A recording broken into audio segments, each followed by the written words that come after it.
Ausgerechnet am letzten Tag vor der Weihnachtsferie ist am Pfefferminzbähnel, dem Schmalspurbähnel, wo wir mit dem Schul gefahren sind, die Lok kaputt gegangen.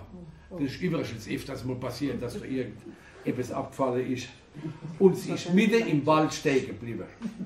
Zum Glück hat mein Bruder von einer Frau aus unserem Dorf ein Gans dabei gehabt, für den Monsieur. Das war unser Französischlehrer. Kaum waren die Retter stillgestanden, nimmt mein Bruder die Gans und schmeißt mir sie zu. Die anderen Buben haben sich eingeschaltet und im Nu ist schönste Handballspiel gelaufen. Immer wieder ist der Vogel mit Caraccio an die Bretterwand geknallt. Wer noch weiß, wie man damals mit Silberpapierbolle, Lumpenkuchle und allem anderen gespielt hat, was einem richtigen Baller auch bloß ein klein bisschen ähnlich gewesen ist, der kann unseren Spaß verstehen.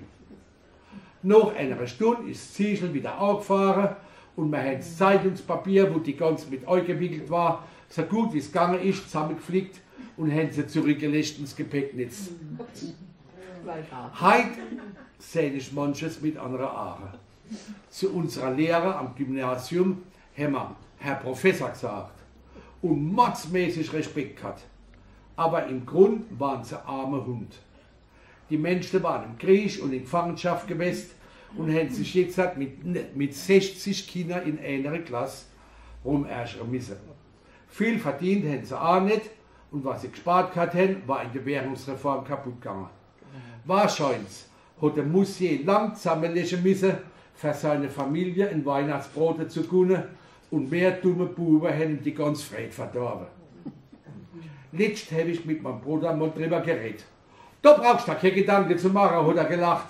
Gleich nach der Ferie hat mich der Monsieur zu sich rübergerufen und gemeint, Sittelmeier, richte bitte der Frau Hohmann aus, die Gans war diesmal besonders zart.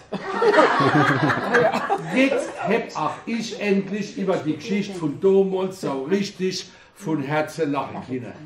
Dass das Fleisch zart war, das kann ich schon nachfühlen. Aber der Monsieur wird nie mehr erfahren, warum.